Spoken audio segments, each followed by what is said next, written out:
Tu te surprends à vouloir quelque chose très fort, plus d'argent, plus d'amour, plus de liberté. Et plus tu le veux, plus ça te semble loin. Tu te dis que tu dois encore attendre, encore mériter, encore forcer. Tu répètes dans ta tête, un jour peut-être, quand les conditions seront bonnes, quand j'y arriverai enfin. Et sans t'en rendre compte, tu vis chaque journée depuis le manque. Tu avances, mais avec cette sensation étrange d'être toujours en retard sur ta propre vie. Tu fais des efforts, tu réfléchis, tu espères. Mais quelque chose résiste, comme si la réalité ne t'écoutait pas, comme si l'univers te regardait, sans bouger, et c'est là que tout se joue. Parce que le problème n'est pas ce que tu veux. Le problème, c'est l'endroit intérieur depuis lequel tu le veux. Quand tu dis « je veux », tu dis aussi « je n'ai pas ». Quand tu désires, tu confirmes l'absence. Et l'univers ne répond pas aux mots, il répond à l'état. Il ne regarde pas ce que tu demandes, il observe ce que tu incarnes. Alors plus tu restes dans l'attente, plus la vie te maintient dans l'attente.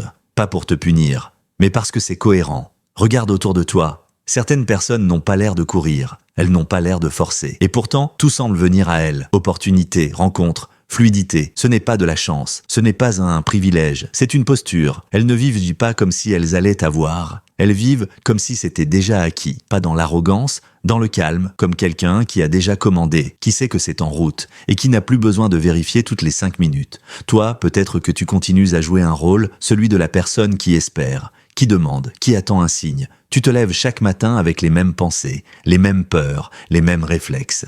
Et tu demandes à la vie de changer sans changer celui que tu es en train d'être. Mais voici la vérité. Tu ne peux pas vivre une nouvelle réalité avec une ancienne identité. La vie ne te donne pas ce que tu demandes. Elle te donne ce que tu es prêt à porter. Et porter quelque chose, ce n'est pas y penser, c'est le ressentir. Le corps ne ment jamais. Si, à l'intérieur, tu es tendu, inquiet, pressé, tu es encore dans la survie. Même si tu parles d'abondance, si, à l'intérieur, tu es calme, posé, confiant, même sans preuve extérieure, alors tu as déjà changé de fréquence. La pensée envoie le signal. Le ressenti attire la réponse. Et tant que tu ressens l'inquiétude, c'est l'inquiétude qui revient. Le vrai travail commence ici, quand tu cesses de demander et que tu commences à habiter l'émotion que tu vivrais si c'était déjà là. La paix, la sécurité, la fierté tranquille, pas en surface, dans le corps, et à ce moment précis, quelque chose se réaligne. Ton esprit arrête de lutter, ton corps arrête de résister, et tes actions changent sans effort. Tu ne bouges plus par peur, tu bouges par justesse. Tu n'agis plus pour combler, tu agis parce que c'est évident. Et c'est là que beaucoup sabotent, parce qu'au moment où rien ne change encore à l'extérieur, ils regardent autour d'eux et doutent. Ils se disent « ça ne marche pas, je me mens, rien n'a bougé », mais ce qu'ils regardent est une ancienne image, un retard. La réalité extérieure est toujours en décalage avec l'intérieur. Ce que tu vois aujourd'hui a été créé hier. Et si tu abandonnes maintenant, tu retournes exactement là où tu étais. Rester dans ce nouvel état quand rien ne le confirme encore, c'est là que tout se décide. Ce n'est pas de l'illusion, c'est de la stabilité intérieure. La discipline, ici, ce n'est pas forcé. C'est rester fidèle à ton état quand l'ancien monde essaye de te rappeler.